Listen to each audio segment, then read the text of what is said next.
fasten the seatbelt, insert the metal tip into the This is not a flight getting ready for takeoff, To release, lift the buckle and pull but a classroom full of students aspiring to become cabin crew. In the last 1 year, multiple international airlines have announced their plans to start domestic carriers in India.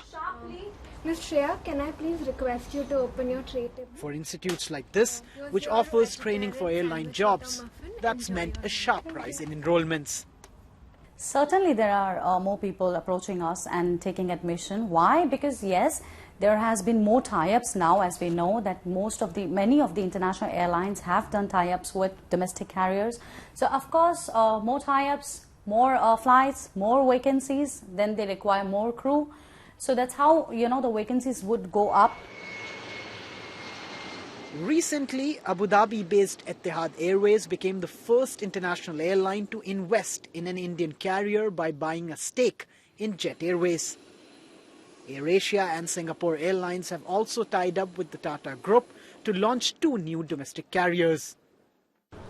The entry of new carriers will definitely give more choice to travelers when buying their tickets. But from the airline's point of view, India is not a simple place to do business. Just to give you a sense, in the last 2 financial years, the combined loss of the Indian carriers was nearly $4 billion.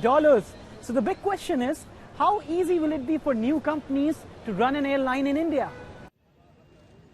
One carrier has already run out of cash to pay salaries and stopped flying. Last year, Kingfisher Airlines had to be grounded due to lack of funds. This left thousands of employees without jobs. It is a difficult market. It is a price-sensitive market. Here, the airport charges, the fuel charges and other ancillary charges are quite high compared to even its South Asian neighbors. At the end of the day, it's very long term. If you have less than 10 years horizon, you should not be in this business.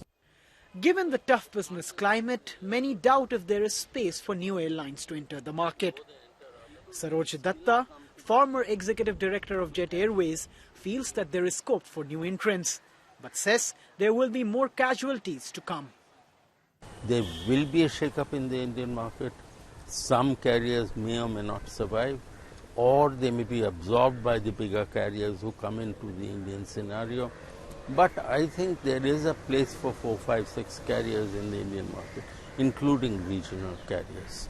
And the market is growing only at 6-7%, but when the economy grows, it can go back to the 14, 15% average annual rate of growth. The arrival of Etihad and AirAsia will be watched keenly by other international carriers interested in winning a piece of India's growing travel market. Long term, the forecast remains bright. But in the meantime, there's plenty of room for turbulence as the existing airlines carry on battling for supremacy in the skies.